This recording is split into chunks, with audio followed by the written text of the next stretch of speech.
Hi, I'm Shelly, and I'm the principal at Briarwood Elementary. And I'm Amy. I'm the principal at Plaza Towers Elementary in Moore, Oklahoma. Moore feels like a small town community. Everybody knows everybody. It's a great place to live. It's a great place to raise your kids.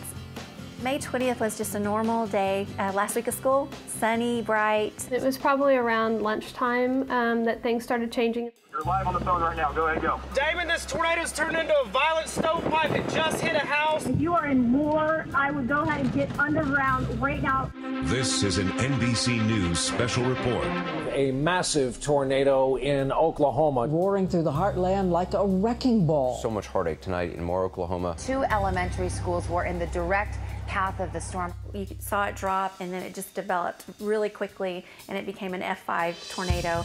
And I just stood up there and watched, hoping that it would turn, but it didn't. It was coming straight for Briarwood, so we knew we needed to take shelter quickly. It just crossed the river. We just zoomed in, we saw the debris. Now is the time to go into your tornado shelter. When it hit, it turned to horrors and screams and crying, and you could just hear things flying. I mean, I remember walking by, and my second grade teacher, I see her standing out there, and I'm like, please don't let this be the last time that I get to see her. Because I really like her, you know?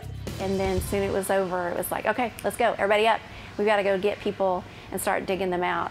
And so I texted Amy, are you okay? And I put back, yes, are you? And then she told me that she still had students trapped, and then I put that I still have some missing. Shelly and I both believe that as we're inviting these families into our school every single day, that part of our promise to them is to say, bring them to us, we'll educate them, love on them, care for them, and then we'll send them home to you safely. Over at Plaza Towers, we weren't able to fulfill that promise for everybody. We lost 7 students, all in the 3rd grade. Losing 7 kids is the worst thing that's ever happened in my life. That day I didn't keep my promise. I want her to know that nobody blames you. You did everything, and it could have been any of us, and we were just lucky. We were fortunate. Briarwood's been relocated to Emmaus Baptist Church, which is about half a mile from the original Briarwood. And it isn't, ideal.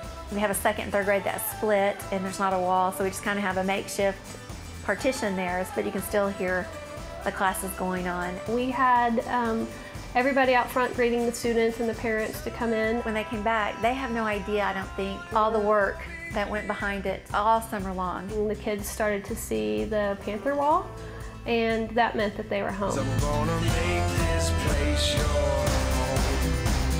Meeting the president was an honor. He really was here to let us know that the nation was behind us, and we felt that. Here just recently we got a call from the Ellen Show, and that's even more exciting than the president, but don't tell him that either.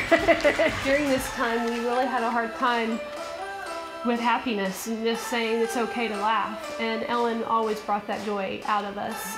She would be my kind of person to work with my school. I would hire her. She'd be a great teacher.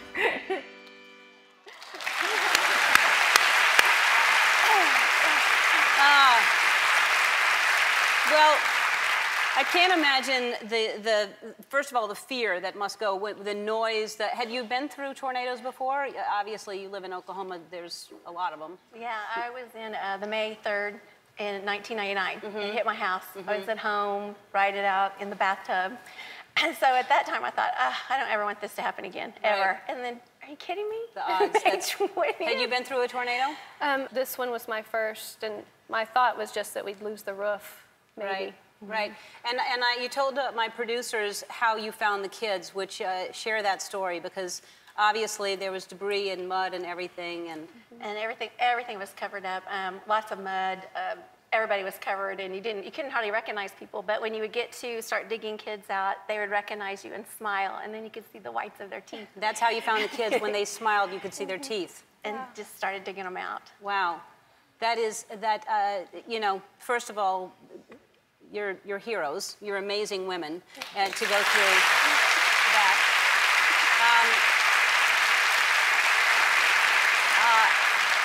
I really can't imagine the pressure to just go through it, much less to have that responsibility of taking care of these kids. So it's amazing. We have to take a break. I want to talk to you a little bit more. We'll be right back.